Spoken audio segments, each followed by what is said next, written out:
News from Nowhere. Chapter 2. Morning Bath. Well, I awoke and found that I had kicked my bedclothes off, and no wonder, for it was hot and the sun shining brightly. I jumped up and washed and hurried on my clothes, but in a hazy and half-awake condition, as if I had slept for a long while and could not shake off the weight of slumber. In fact, I rather took it for granted that I was at home in my own room than saw that it was so. When I was dressed, I felt the place so hot that I made haste to get out of the room and out of the house, and my first feeling was a delicious relief caused by the fresh air and pleasant breeze, my second as I began to gather my wits together. Mere measureless wonder, for it was winter when I went to bed the last night, and now, by witness of the riverside trees, it was summer, a beautiful bright morning seemingly of early June. However, there was still the Thames sparkling under the sun, and near high water, as last night I had seen it gleaming under the moon. I had by no means shaken off the feeling of oppression, and wherever I might have been should scarce have been quite conscious of the place, so it was no wonder that I felt rather puzzled in despite of the familiar face of the Thames. Withal I felt dizzy and queer, and remembering that people often got a boat and had a swim in midstream, I thought I would do no less. It seems very early, quoth I to myself, but I dare say I shall find someone at Biffin's to take me. However, I didn't get as far as Biffin's or even turn to my left thitherward, because just then I began to see that there was a landing stage right before me in front of my house, in fact, on the place where my next-door neighbor had rigged one up. Though somehow it didn't look like that either. Down I went onto it, and sure enough among the empty boats moored to it lay a man on his sculls in a solid-looking tub of a boat clearly meant for bathers. He nodded to me and bade me good morning as if he expected me, so I jumped in without any words, and he paddled away quietly as I peeled for my swim. As we went, I looked down on the water and couldn't help saying, "How clear the water is this morning." "Is it?" said he. "I didn't notice it. You know the flood tide always thickens it a bit." Said I have seen it pretty muddy even at half-ebb." He said nothing in answer, but seemed rather astonished, and as he now lay just stemming the tide, and I had my clothes off, I jumped in without more ado. Of course, when I had my head above water again, I turned towards the tide, and my eyes naturally sought for the bridge, and so utterly astonished was I by what I saw that I forgot to strike out and went spluttering under water again. And when I came up, made straight for the boat, for I felt that I must ask some questions of my waterman, so bewildering had been the half-sight I had seen from the face of the river with the water hardly out of my eyes, though by this time I was quit of the slumbrous and dizzy feeling and was wide awake and clear-headed. As I got in up the steps which he had lowered and he held out his hand to help me, we went drifting speedily up towards Chiswick, but now he caught up the sculls and brought her head round again and said, "A short swim, neighbor. But perhaps you find the water cold this morning after your journey. Shall I put you ashore at once, or would you like to go down to Putney before breakfast?" He spoke in a way so unlike what I should have expected from a Hammersmith waterman that I stared at him as I answered, "Please to hold her a little, I want to look about me a bit." "All right," he said, "it's no less pretty in its way here than it is off Barn Elms. It's jolly everywhere this time in the morning. I'm glad you got up early, it's barely 5 o'clock yet." If I was astonished with my sight of the river banks, I was no less astonished at my waterman now that I had time to look at him and see him with my head and eyes clear. He was a handsome young fellow with a peculiarly pleasant and friendly look about his eyes, an expression which was quite new to me then, though I soon became familiar with it. For the rest, he was dark-haired and berry-brown of skin, well-knit and strong, and obviously used to exercising his muscles, but with nothing rough or coarse about him, and clean as might be. His dress was not like any modern workaday clothes I had seen, but would have served very well as a costume for a picture of 14th century life. It was of dark blue cloth, simple enough, but of fine web and without a stain on it. He had a brown leather belt round his waist, and I noticed that its clasp was of damascene steel beautifully wrought. In short, he seemed to be like some specially manly and refined young gentleman playing waterman for a spree, and I concluded that this was the case.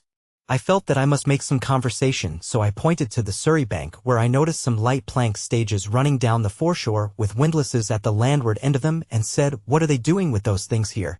If we were on the Tay, I should have said that they were for drawing the salmon nets, but here—" "Well," said he, smiling, "of course that is what they are for.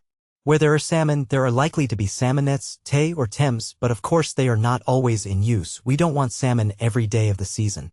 I was going to say, "But is this the Thames?" but held my peace in my wonder, and turned my bewildered eyes eastward to look at the bridge again, and thence to the shores of the London River, and surely there was enough to astonish me. For though there was a bridge across the stream and houses on its banks, how all was changed from last night. The soap works with their smoke-vomiting chimneys were gone, the engineers' works gone, the lead works gone, and no sound of riveting and hammering came down the west wind from Thornycroft's. Then the bridge. I had perhaps dreamed of such a bridge, but never seen such an one out of an illuminated manuscript, for not even the Ponte Vecchio at Florence came anywhere near it. It was of stone arches, splendidly solid, and as graceful as they were strong, high enough also to let ordinary river traffic through easily.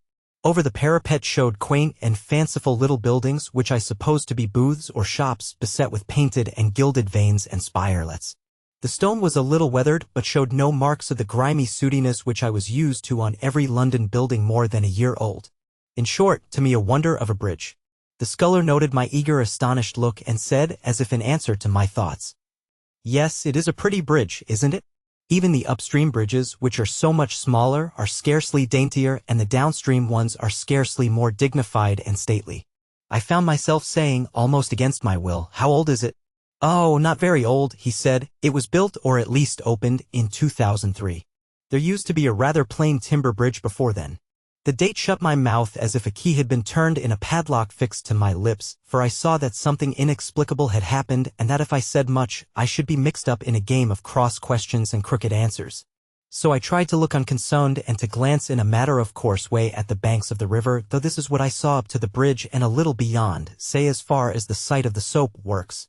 Both shores had a line of very pretty houses, low and not large, standing back a little way from the river. They were mostly built of red brick and roofed with tiles and looked, above all, comfortable and as if they were, so to say, alive and sympathetic with the life of the dwellers in them. There was a continuous garden in front of them going down to the water's edge in which the flowers were now blooming luxuriantly and sending delicious waves of summer scent over the eddying stream.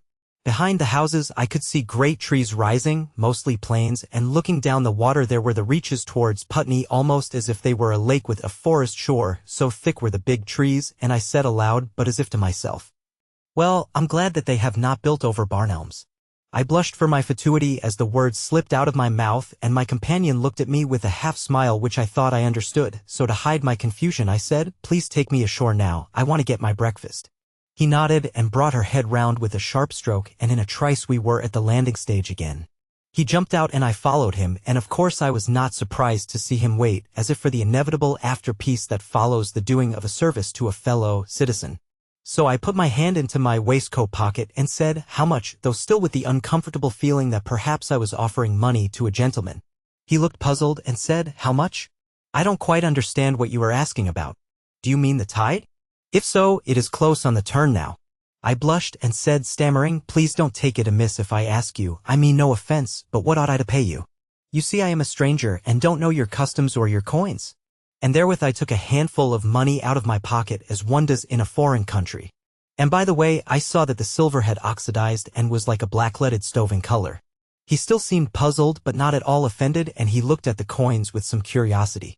I thought, well, after all, he is a waterman and is considering what he may venture to take. He seems such a nice fellow that I'm sure I don't grudge him a little overpayment. I wonder, by the way, whether I couldn't hire him as a guide for a day or two, since he is so intelligent. Therewith my new friend said thoughtfully, "I think I know what you mean. You think that I have done you a service, so you feel yourself bound to give me something which I am not to give to a neighbor unless he has done something special for me.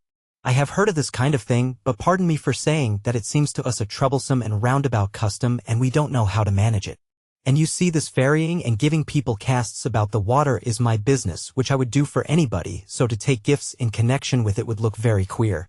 Besides, if one person gave me something, then another might, and so on, and I hope you won't think me rude if I say that I shouldn't know where to stow away so many mementos of friendship." And he laughed loud and merrily, as if the idea of being paid for his work was a very funny joke. I confess I began to be afraid that the man was mad, though he looked sane enough, and I was rather glad to think that I was a good swimmer, since we were so close to a deep swift stream. However, he went on by no means like a madman. "As to your coins, they are curious, but not very old. They seem to be all of the reign of Victoria. You might give them to some scantily furnished museum. Ours has enough of such coins, besides a fair number of earlier ones, many of which are beautiful, whereas these 19th-century ones are so beastly ugly, ain't they? We have a piece of Edward III, with the king in a ship and little leopards and fleurs, D-lists all along the gunwale, so delicately worked. You see, he said, with something of a smirk, I am fond of working in gold and fine metals. This buckle here is an early piece of mine. No doubt I looked a little shy of him under the influence of that doubt as to his sanity.